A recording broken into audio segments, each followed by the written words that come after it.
In 1975, a family vacationing in Florida stopped at a campground for the night. Their daughter walked to the shower room, carrying a hairdryer and a small purse she never went anywhere without. She never came back. 6 years later, a man who had just wrapped up digging ditches for the day was flagged down with an unusual request. Could he help an investigative team by digging at a junk-filled property?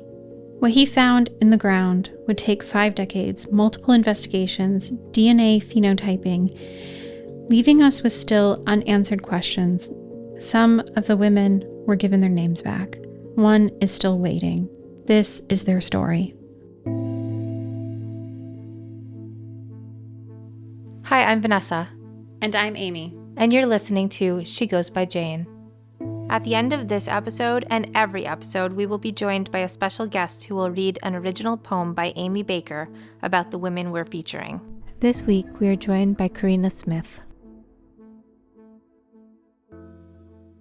Hi, Vanessa. Hi, Amy. Vanessa, last week we started to talk about the discovery of a woman known as Hernando County Jane Doe.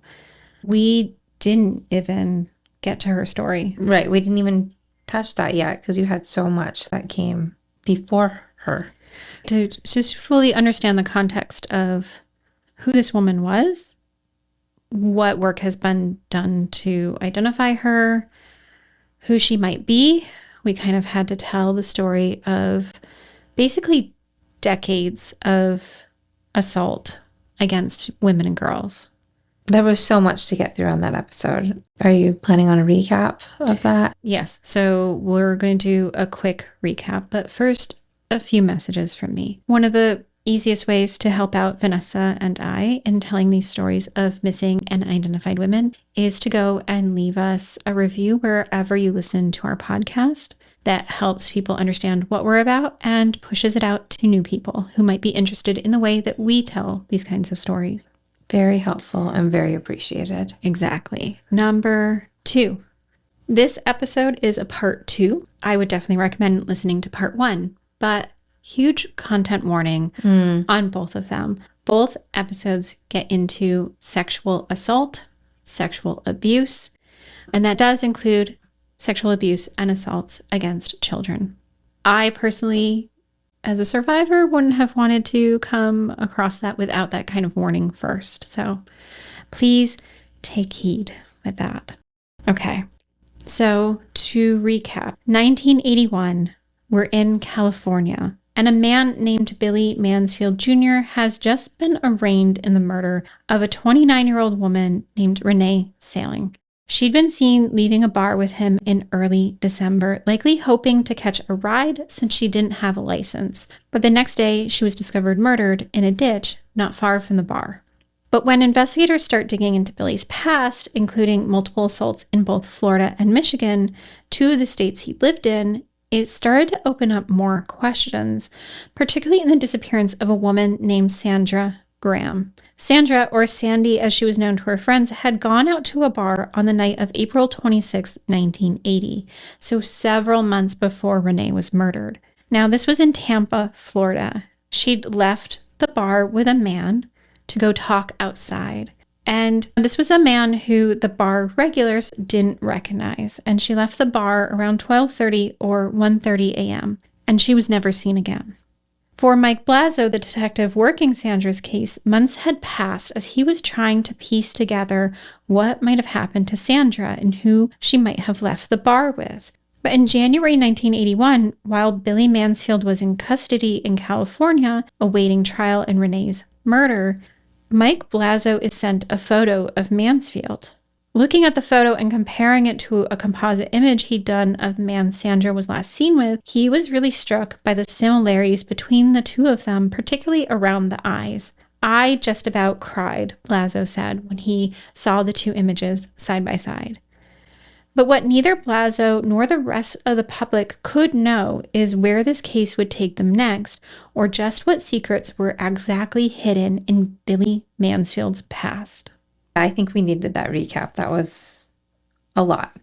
Exactly. Now, we're going to return to the story of Sandra and the story of Rene shortly. But first, I want to tell you the story of someone named Elaine. On December 31st, 1975, 15-year-old Elaine Seigler was in Florida with her family. Elaine, her mom, her sister, her aunt, and also her new stepdad had planned to spend time in the Florida Keys that winter. With her mother's recent marriage, it was actually a trip that was planned to bring everyone together as a family. It was a time they could connect without the usual hustle and bustle back in Ohio, because back in Ohio, Elaine had school. She was popular at Cardinal High School. She was known for her tall, thin frame that she had hurdled along the tracks at track meets. The year before, she'd actually broken every girl's sprinting record at her school. And her new stepfather was an executive at General Motors. It was a busy job, certainly, but he'd used his clout to secure her the latest Chevrolet Caprice Classic convertible just as it rolled off the assembly line. It was actually waiting for her in the garage back in Ohio. So you said she's only 15. Yeah. So this car is just sitting in the garage, and all she has to do is turn 16, and it's hers. But she doesn't turn 16 till August, so it's a really long wait for Elaine. They'd actually driven back from Key West on December 31st, and they had stopped in Weeki Wachee Springs, where Weeki Wachee Acres, where the Mansfields lived, was a patchwork of mobile homes and rural residential areas. Weeki Wachee Springs is actually one of the biggest tourist attractions in the state of Florida, drawing hundreds of thousands of tourists each year. Have you ever been? I actually have not been. You? I have. I was probably 3 or 4. I have these really vivid memories of watching The Mermaid Show. See, that's actually how I know Weeki Wachee Springs. And so actually the Weeki Wachee mermaids end up in the poem for this case, just because I think they're so integral to that location. Yeah, and as a little kid, 3 or 4, that just seemed completely magical. Like, how are they doing this? Yeah, had I not gone to that show, I probably would not have remembered being there at all. That makes sense. Now, amongst the many tourists, like you were, Elaine's family had actually been there, but this time they're actually just making a quick stop. They'd stayed longer on the way down to the Keys, and they like to use the KOA campground in Brooksville because it just really made a convenient stop because it's really close to the Mermaid Show. It's also, they could grab the riverboat cruise. It's just really an easy location for them to go from. On December 31st, though, they're on their way back to Ohio. They are exhausted. They've been driving all day. And despite the fact that it was New Year's Eve, the only plan was for everyone to shower and go to bed in the motorhome. They needed to be up early so they could finish their drive straight on to Ohio. That night, Elaine headed for the campground shower. She had with her blow dryer, her towels, her shampoo, cream rinse, and just this little purse that she carried with her everywhere in her hand. She carried it with her all the time, her stepfather said. And I mean, all the time. Watching her walk away from the campsite would be the last time her mother would see her. Are we going to find out more about Elaine? We are. So you have to hold Elaine's story with you. It runs throughout this episode. Elaine goes missing in 1975. But now we're back in 1981. Billy is awaiting trial for Rene's murder. And at the same time, investigators in Florida are working on the case and they start uncovering something else.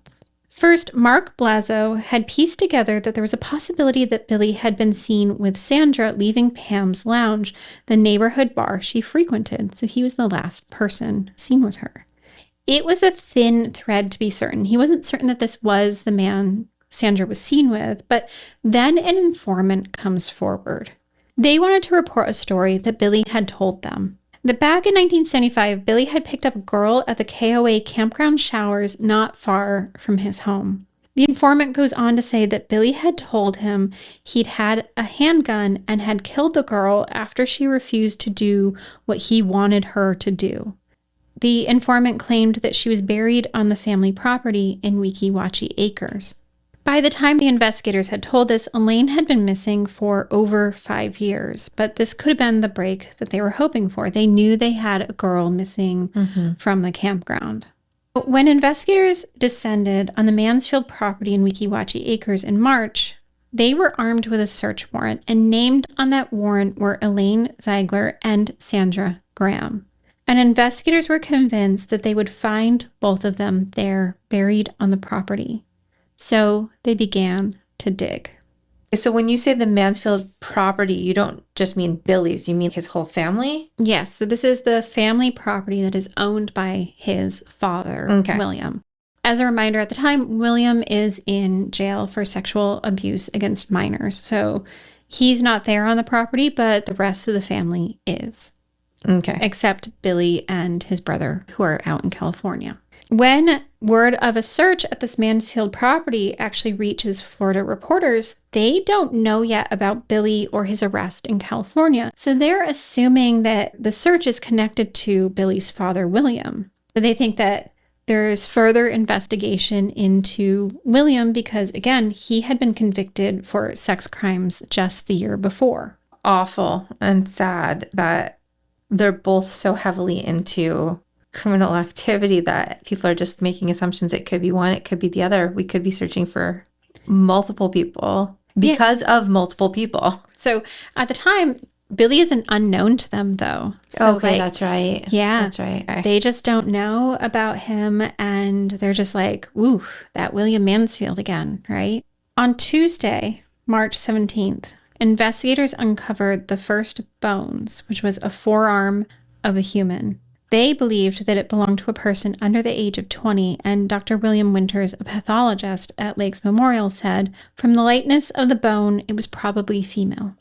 Investigators spent the next day slowly uncovering the rest of the remains. They were buried in a shallow 3-foot grave, so they moved very slowly, uncovering the skeleton carefully and documenting their process with photographs. The body was on its side in a fetal position and covered in a blanket. Soon they announced publicly that they believed the remains could be that of Elaine Ziegler, but they were awaiting confirmation. The suspect, they said, was not William Mansfield, as the press had assumed, but it was his son, Billy. Just days later, on March 21st, he's actually named a suspect in the disappearance of Sandra Graham. When asked if they thought they would recover more bodies on the property, Hernando County Sheriff's Lieutenant John Whitman said, anything is possible. And it was. While the Mansfield family actually stayed inside the home watching, investigators removed junk and debris from the property, eventually removing an above-ground pool, a school bus, and shed in order to have more access to the yard itself.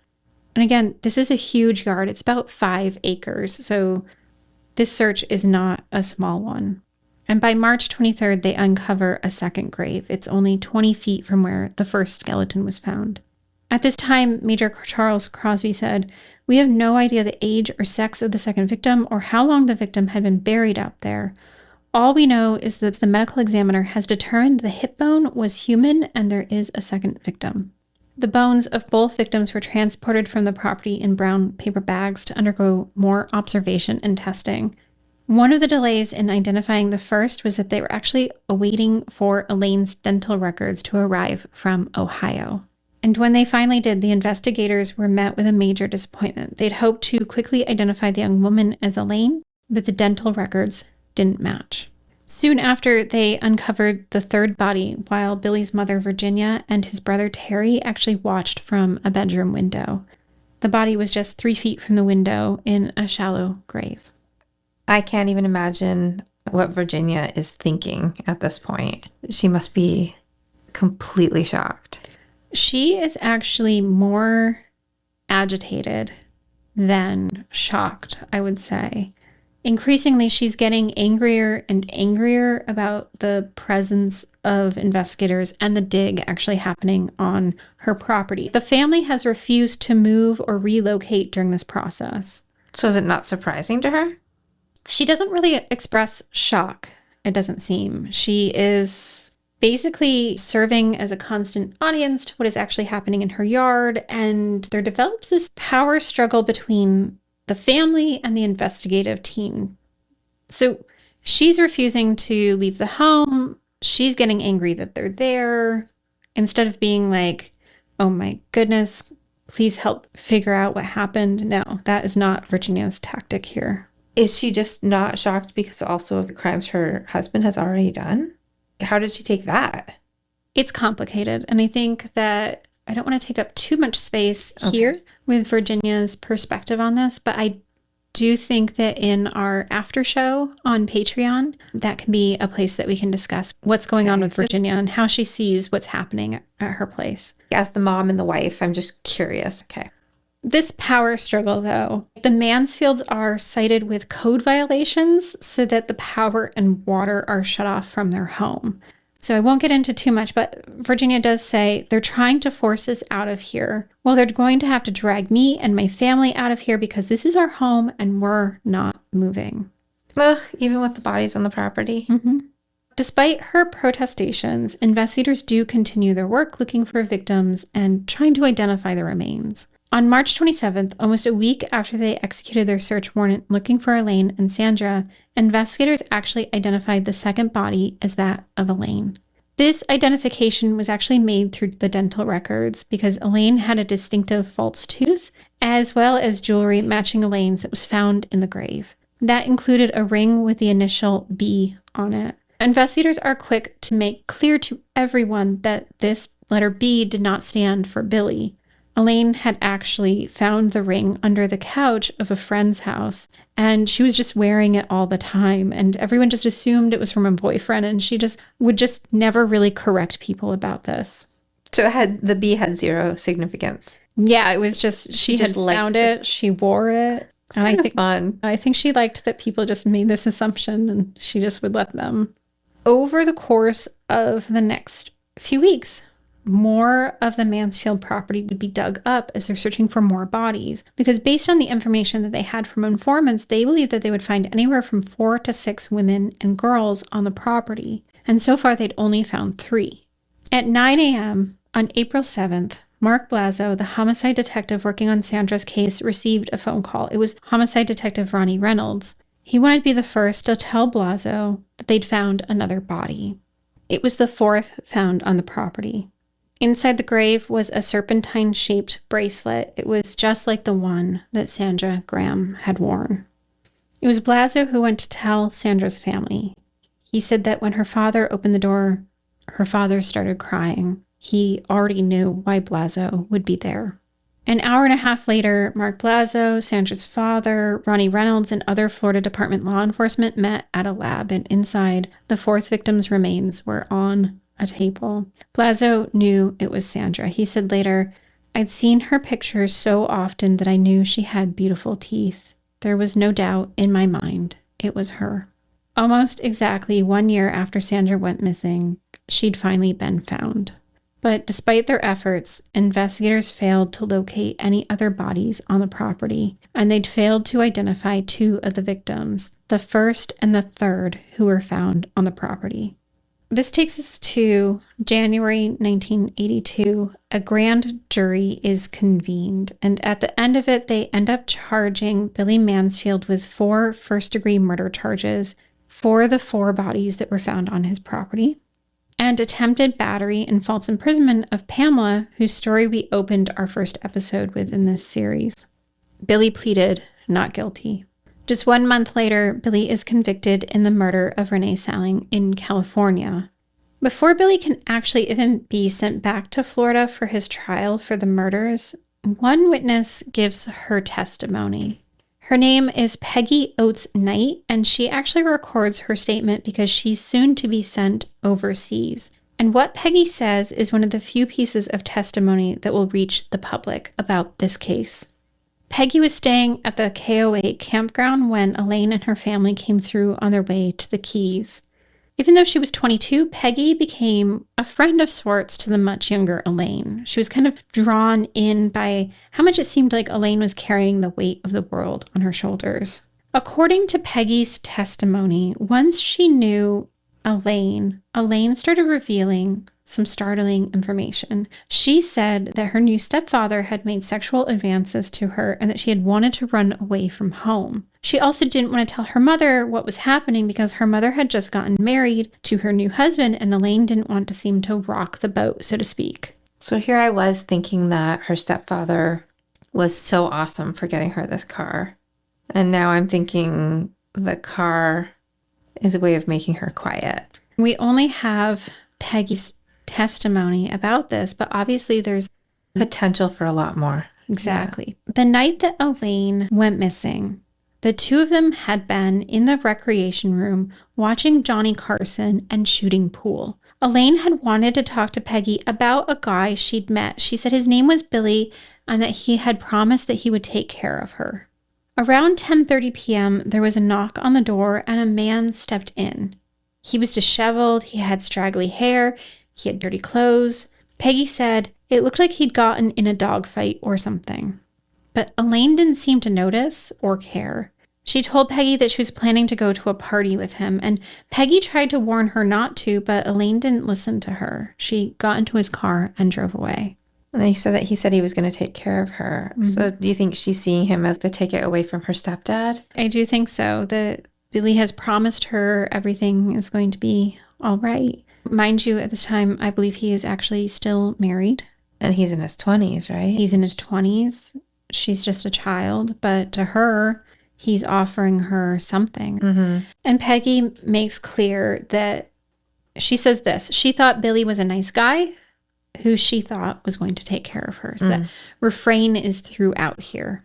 Peggy was likely the last person to see Elaine alive. Phyllis, who was Billy's ex-wife, also offered a statement. She said that in her own marriage to Billy, it had been marked by violence. Twice, she said, he told her about killing at least one woman in Hernando County in the mid-1970s. She said she kept this confession to herself, just like she kept the confession one of his brothers made to her that he had been there on New Year's Day in 1976 and helped his brother bury a body in the backyard. He'd also seen the girl's body in the trunk of the car, so this has to be Elaine. Phyllis said that she didn't tell authorities about this until March of 1981, not until they had started to find the bodies on the property. She said she hadn't wanted to get Billy's brother in trouble. We'll be back in a moment.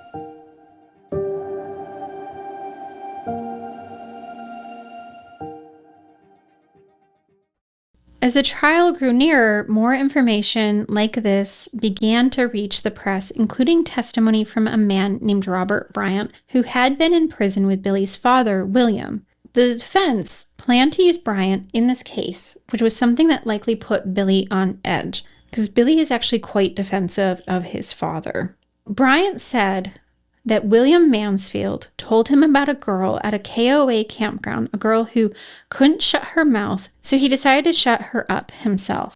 Bryant said he never asked this person's name, and when authorities had asked him about Lane Ziegler, he didn't recognize it because he didn't know this story. So William's saying that he killed Elaine? So that's what they're planning to use in the trial. That just got complicated. So instead of Billy taking the responsibility for it, somebody's shaping it so that his dad confessed to doing it.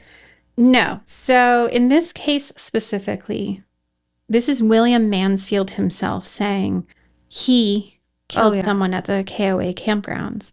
And so Billy's defense team is like, this is perfect. Okay. We're going to use this as part of the defense. Billy didn't kill her.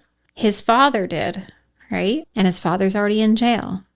With these two testimonies, you have Phyllis, the ex-wife, saying that Billy's brother was also involved in this. Mm-hmm. And then you have this jailhouse informant who's saying that his father had a role in this. Mm-hmm. And so things just get a lot more complicated. Both the defense and the prosecution are moving into position, developing their arguments. But then Billy Mansfield makes a new move. And on August 4th, 1982, he actually pleaded guilty to all 4 murders: Elaine, Sandra, and the 2 unidentified women.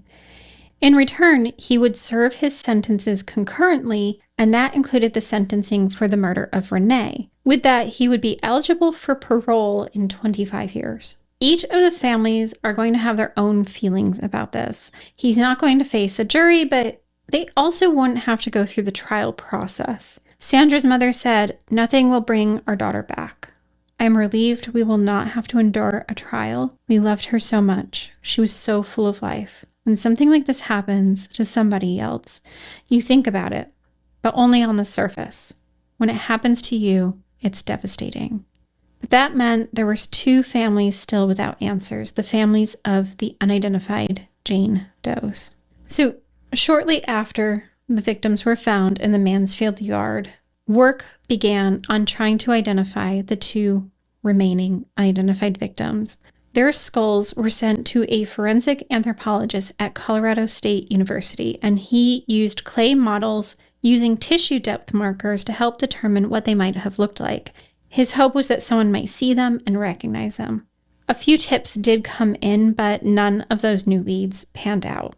After Billy pleaded guilty, they did try a new tactic with him, which was asking him directly what he remembered. They even tried hypnosis on him, which also they used with the witness Peggy, by the way. He said that one was from Tampa and that he had seen her walking near Fletcher Avenue in Tampa on May 19th, 1980. He said she was wearing well-cut gray slacks and a burgundy pullover blouse with puffed sleeves. And when Billy pulled up next to her, he asked her if she wanted to do drugs with him. And she said yes and got in his vehicle. She introduced herself as Joanne, and the 2 drive to Brooksville to get drugs. He said the only thing he remembers after that was waking up in his van to find her naked and stiff in his arms. The other woman, he said, was Anna from Michigan. He said he was picking her up on US 19 South, where she was hitchhiking with her small dog. A friend was with him, and they all went back to the Mansfield property where they had a bonfire, drank whiskey, and smoked pot. He said then he and Anna went back to the camper, which was some distance from the fire, and when he came back without her, everyone else was gone. He then said he remembered tying her to a bedpost and strangling her, and then the next day he burned the camper. Billy couldn't seem to remember anything else about either woman, but it was all they had to go on. They searched for missing Joanne's and Anna's across the country, but never linked either woman to a missing persons case. In 2022, everything changes, though. Over the years, investigators had continued to try to identify both Jane Does. Jane Doe 2, who was the 3rd person found on the property, had undergone testing at numerous labs throughout the years, but it wasn't until 2020 that a usable DNA profile was gathered from her. Her DNA was run through national databases. No DNA matches were found for her, so they didn't find a direct match. Finally, in 2022, they used a new kind of service that Parabon Labs was doing then and is still doing. It's called DNA phenotyping, and that allows them to create a description and image of the victim instead of just searching for a genetic match. What would that mean? Basically, based on our genetic information, we are predisposed to have certain traits based on our DNA. So, for instance, if I look at my 23andMe, and I think that Parabon is more sophisticated, but if I go to my 23andMe and I look at my traits, I am more likely to have brown eyes, and I am less likely to have thick hair. But you don't. Yeah, this is kind of the problem. You have the opposite of both those things. Yes. So that's not that accurate, but not always accurate, but it can be. So mine is not accurate, but some other people's might be more accurate. So they're looking at, say, skin color, eye color, hair color. Do you have a certain face shape or cleft chin or hair thickness or freckling? And they use all those components and come up together with a sketch of what the person might look like. Okay. That's why I said I bet Parabon's is actually much more it sounds sophisticated than great in theory until we get to yours. Yes. So this is actually how a woman named Margaret recognizes her sister, Teresa. On May 16th, 1980, 16-year-old Teresa Fillingham was supposed to be on her way to a job interview in Tampa, and she never made it. She was reported missing the next day. DNA would confirm that Teresa and Margaret were genetically related, so Jane Doe number 2 had her name back. It wasn't Joanne, it wasn't Anna, it was Teresa, just a kid on her way to a job interview one spring day in 1980. Margaret told reporters, "It just came out of the blue, and to put it lightly, it floored me pretty good. I'm just a little sad that, my dad died without knowing what happened to her. My mother died without knowing what happened to her." They only found out in 2022, so yeah, time had passed. That's incredibly sad. Yeah, a significant amount of time. I would like to say that we're coming to some sort of ending point for the amount of violence that Billy has caused in the world, but that is not true. We're still going. Yeah, because to be clear, when Billy had pleaded guilty in 1982, he promised authorities that there were no other victims. He was lying. And in 2022, the same year that Teresa was identified, he gave a bombshell confession. He was responsible for the murder of another teenager. Carol Ann Barrett had been 18 in the spring of 1980. It was March, spring break season, and there was no hotter place to be in than Daytona Beach Shores, Florida in the 1980s. Carol Ann had wanted to go the year before, but her family had said no. It was too far from their home in Zanesville, Ohio, and she was far too young to be going down to Florida for spring break. But by the time the next spring break rolled around, she actually had a plan. She'd been saving up money, and she had plotted the trip with 7 of her friends. They would all go down together. It goes back to that kind of fallacy that there's safety in numbers. Yeah, so she's there with a huge group of people. They're all staying at the Treasure Island Hotel. They're up on the 6th floor. Around 2 a.m., one of the friends, Chris, he goes out to the balcony. He's going to be napping. It's cooler out there, etc. Carol Ann and her friend Steve, they're outside the room. They're talking. Everyone else was inside. And that's when a bearded man with gold wire-rimmed glasses approaches them. He had a gun. He orders them all inside the room. Chris is still out on the balcony, though. He lines them all up against the glass doors of the balcony, and for the next 30 to 45 minutes, he holds them at gunpoint while rifling through their belongings. When he was done, he ordered everyone out to the balcony, everyone except Carol Ann. Locking them outside, he took $200 and Carol Ann with him when he left.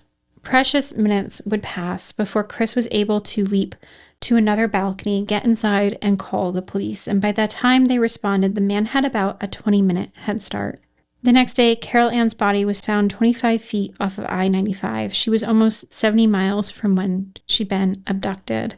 She'd been shot in the head.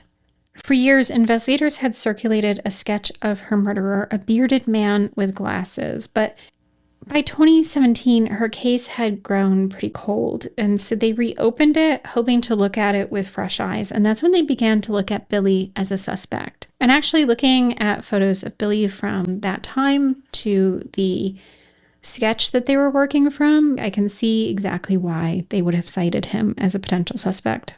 In 2022, after multiple interviews, he finally confessed to her murder. He said he kidnapped her and killed her shortly after. But the way Carol Ann's life ended isn't how her family wants her to be remembered. In 2024, her niece Claire spoke to reporters. Claire had been only 3 when her aunt was murdered, but her memories of Carol Ann live fresh in her mind. After all, Carol Ann had actually saved her life when Claire was just 2 years old. Carol Ann had jumped into a pool to save her from drowning, and it was Carol Ann who had given her CPR until the ambulance arrived. Claire liked to think of Carol Ann as a second mom. Claire said, "I can remember her giving me baths, and do you remember those little oil baskets? She'd always use those. I can remember her making me corn with mozzarella cheese in it. No-bake cookies were her absolute favorite cookie, and they're mine." Vanessa, I came to this story, I arrived here because I had read a recent news article about Billy Mansfield Jr. So over the years, Billy has indicated that there were more victims, and he wanted an exchange. If he revealed where they were, authorities would reduce the charges against his father. This is not a deal that prosecutors were willing to take because William Mansfield's victims had all been under the age of 10. So the heinousness of his crimes is something I don't actually want to discuss in greater detail than we already have, but this was a no-go for them.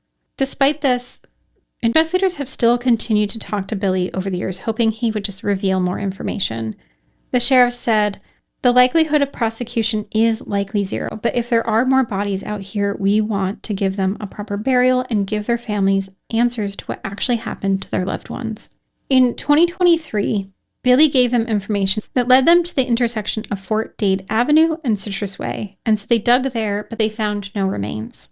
This summer, acting on more recent conversations they've had with Billy and cross-referencing this information with his case files, they came back to dig again, believing they'd originally dug on the wrong side of the intersection. Again, this search was unsuccessful. The next day, they tried a spot near the intersection of Dry Creek Ranch Road and Sunshine Grove Road based on a hit by cadaver dogs, and it was described as a light hit. So this was done with a lot of finger crossing, but again, nothing was found. But that means that now, over 50 years after Elaine was murdered, his first murder victim that we know of, authorities are still looking for other victims. So it's still quite a current, ongoing thing. Billy was eligible for parole 25 years after he pleaded guilty. He has been turned down multiple times, and I think it's unlikely that anyone will let him out. It's hard if they're still looking for other victims. And then that brings us back to our Jane Doe. Do we know anything about her? We do not know much about her. We know that just as they're searching for more victims, they are still searching for her identification. She's Jane Doe number 1, or she's sometimes known as Hernando County Jane Doe. Just for clarity, there has been a different Hernando County Jane Doe who has been identified. So you're looking for the one found in 1981. Hernando County Jane Doe, she was found wrapped in a red and green blanket.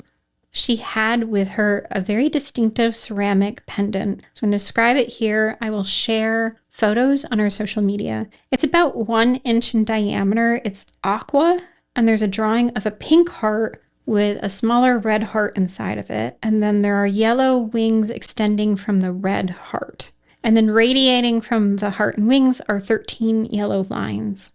On the back are blue letters, and law enforcement has described this as possibly being 2 E's. But honestly, to me, this actually looks more like a Sanskrit Om symbol and not E's or P's at all. So I think this is more of a new age 1970s necklace than I think investigators may have been considering. Does it look handmade or? So yeah, it's this kind of ceramic disc. So it looks like it could be handmade. It's pretty distinctive. On the other hand, you know, it could have just been easily have been sold in kind of a mass market kind of thing. But like the quality of the painting looks hand done. And again, I don't think it's E's or P's at all. So today they are working on establishing her identity through investigative genetic genealogy. This technique takes her DNA profile and tries to find her identity through her DNA matches. So when someone has close relative matches, this process can move pretty quickly. Unidentified persons can be given their name back in a matter of hours. When it's more complicated, when there are more distant relatives, this can sometimes take years because researchers sometimes have to piece together family trees of several thousand family members in order to learn the identity of the unidentified person. And that is the case with Hernando County Jane Doe. The sheriff's department said, "We haven't got it narrowed down yet very far, but we might have some distant relatives that we can talk to." I debated how to tell this story because how do you tell this story without centering Billy Mansfield or his father or their very long and complicated histories? Because in every account, Billy Mansfield, I come across someone is describing his eyes and how each person reacted to him. Court reporter Carolyn Engel said, with Billy, it was the eyes. They were a pretty blue, and he had been put in the frame of Charles Manson. I guess someone must have made a remark that he looks like Charles Manson, and that's what I specifically recall looking to see, the eyes. And it's really hard not to become kind of memorized by that or the way I perceive him or by the intricacies of his life. We talked a little bit about this on last week's Patreon. But instead, I want us to remember Rene Saling, a fellow poet, piano player, and excellent cook. I want us to remember Elaine Ziegler, the girl who could run faster than anyone around. I want us to remember Sandra Graham and how she loved pool so much that she joined 2 women's leagues and would go to the bar just so that she could play. I want us to remember Teresa Fillingham, how she was just 1 week away from turning 17. I want us to remember Carol Ann Barrett, who saved her niece's life and whose father described her as spunky. I want to remember Hernando County Jane Doe for more than what happened to her. And I want to know why she picked out that necklace, what brought her to Florida, and who loved her. It's time for her to get her name back. We are now going to listen to Amy's poem, March Held, read by Corinna Smith. Corinna is a violinist and multi-instrumentalist who has toured with Adam Ezra Group for the past 14 years. With a background in music education, she maintains her teaching license in her home state of Massachusetts. Beyond the stage, Corinna is passionate about using music as a force for good, helping hundreds of concertgoers registered to vote through her Folking Vote initiative, and supporting Rally Sound's mission to empower communities through music. Whether performing, teaching, or volunteering, she believes music has the power to connect people and inspire meaningful change. March. Held. Unidentified woman discovered March 19th, 1981 in Weeki Wachee, Florida. What color is the month of March? Someone asks, and all I think is Florida blue, the sky washed pale by the spring sun, or the blue-green depths of the Weeki Wachee mermaid tanks, where they have been held captive for decades, their slim tails flitting along the bottom, hands catching on the rough rocks. They're always smiling there, always beauty queen waving at every tourist, hoping for a glimpse of skin moving through the water. But maybe March is limestone white, the dust billowing behind a car driving too fast, the snap of pool balls colliding on a table as cigarette smoke hovers in a neighborhood bar, drinks sweating in the still air. Perhaps it's gold, the sharp glint of hotel lights on wire-rimmed glasses, and the steady stretch of sand worked over by decades of spring breakers, the hot granules catching every nervous dance move. But maybe that's not March at all. Here, in a stretch of Florida, where a man digs deep into the ground, his machine working over and over to gently pry what the soil has kept hidden below. How can March be a month without you now? This is how we will mark time. Not color, but gestures. One hand brushing the dirt from another.